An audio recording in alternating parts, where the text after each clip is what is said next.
Welcome sa aking YouTube channel, Culinary Officials. Another sharing knowledge, another DIY repair po ang ating gagawin. Kaya, rekta na tayo sa ating gagawin. Bali, ito yung binili kong bagong motor ng electric fan na sa online. Yun siya. Bali, inassemble ko na siya. Bali, nailagay ko na yung lahat. Bali, ang hindi ko lang ilalagay dito is yung kanyang mga wiring.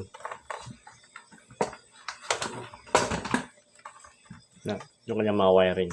Ito lang hindi ko na ilalagay. Pero yung isa nalagay ko na eh. Ito. Sa may switch. Yung common. Pupunta sa switch.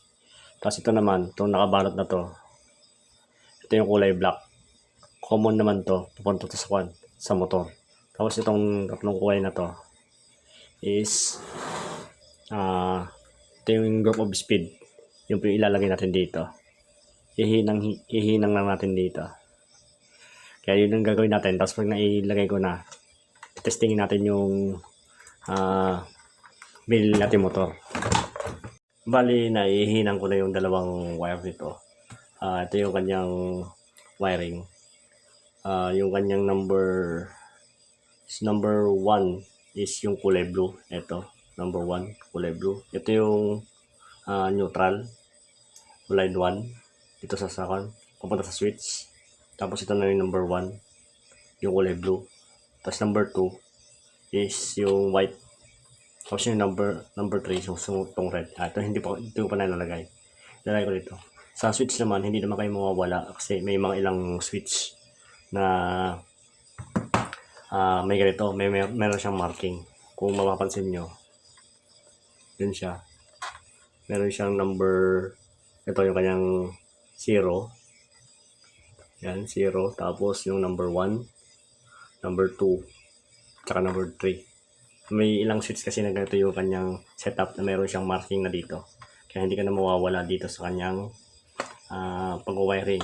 Bali itong red na lang, ilalagay ko dito sa pinakahuli. Bali ihinang ko lang to. Bali naihinang ko na yung number 3. Ilagay ko na siya. Ready na to for testing. Bali, ililipat ko na lang yung angulo ng camera para makita natin yung testing. Bali, dadagdag ko lang tong ginawa ko. Bali, naglagay na rin pala ako ng cable tie niya dito. Mga cable tie. Para hindi madaling mahatak yung mga wire. Ayan. Tapos, tatakpan na natin to para matesting natin. Takpan ko na para diretso na tayo pang testing.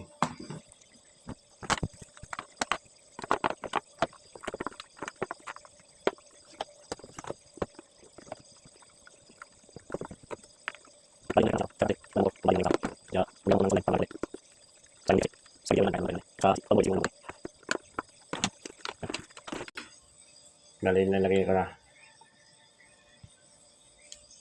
Nilagay na natin. Tapos, testingin na natin to.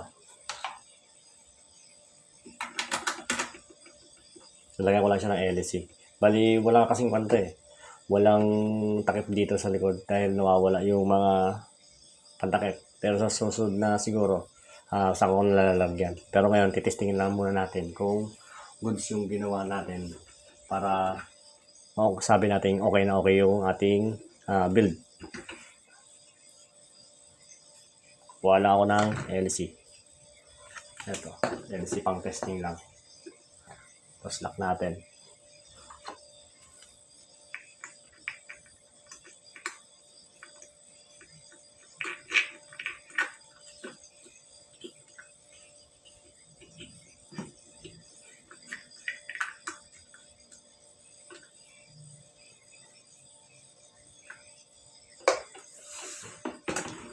Bali nakalock na.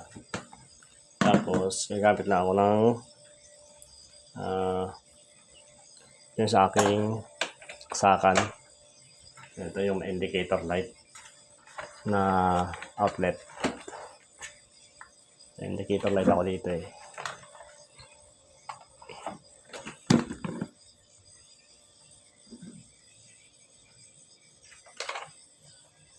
Ito. Saksak natin. Yan. Ibig sabihin, may power, may ilaw eh. Pero ayusin ko lang yung camera para maging maganda yung pag-testing natin.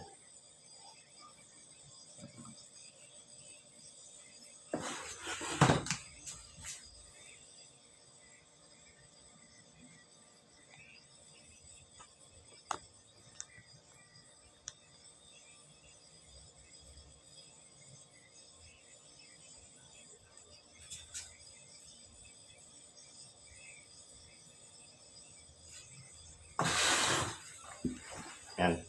Ayos na natin. Ito, gamitin na natin to para then pag-testing. Off muna natin. Off po muna. Tapos, sasak natin tong kanyang sakan. Tapos, on natin. Tapos, testing natin. Pinutin natin yung number 1.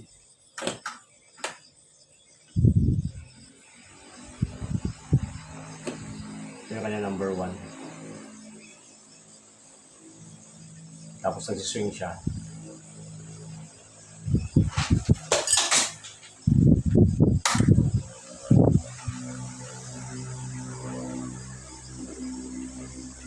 Number 2. Number 3.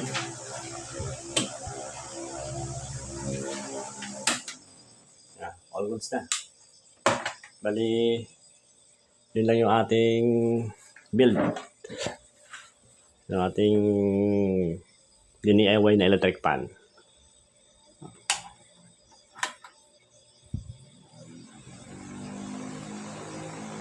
Kaya hanggang dito na lang ang aking video at sana ay nagustuhan nyo at sana ay minutunan kayo. Kung nagustuhan mo yung ganitong klase ng video, kung subscribe sa aking channel at pakipindot mo na rin yung notification bell button para ma-update ka sa ilalabas ko pang mga bagong video.